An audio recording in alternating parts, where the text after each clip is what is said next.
লাল চন্দন গাছ কেন এত দামি জানুন এর অবাক করার তথ্য। নমস্কার বন্ধুরা, আপনাদের সবাইকে স্বাগত জানাই আমাদের চ্যানেলে। আজ আমরা এমন একটি গাছ সম্পর্কে জানব যার কাঠের দাম সোনার দামের সঙ্গেও তুলনা করা হয়।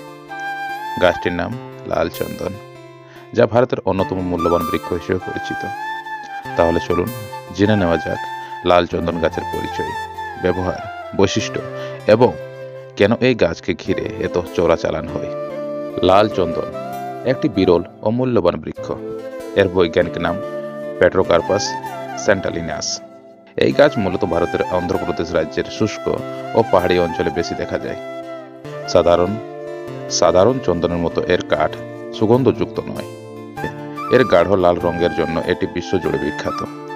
গাছটি সাধারণত 8 থেকে 15 মিটার পর্যন্ত লম্বা হয়। এর কাঠ অত্যন্ত শক্ত ও টেকসই।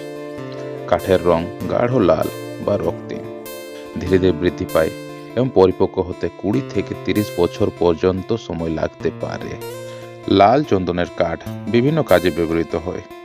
দামি আসবাবপত্র তৈরিতে, বাদ্যযন্ত্র তৈরিতে, হস্তশিল্প ও কারুকার্যে, আয়ুর্বেদিক ওষুধে, ধর্মীয় ও সাংস্কৃতিক কাজে।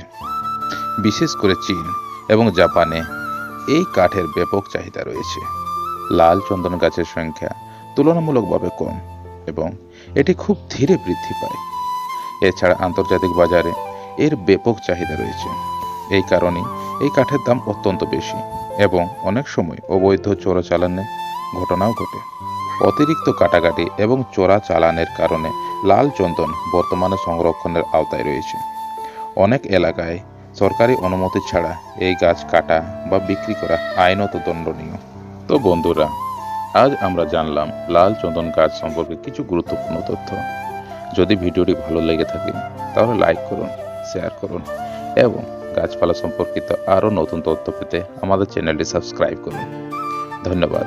আবার দেখা হবে নতুন কোনো গাছের গল্প নিয়ে।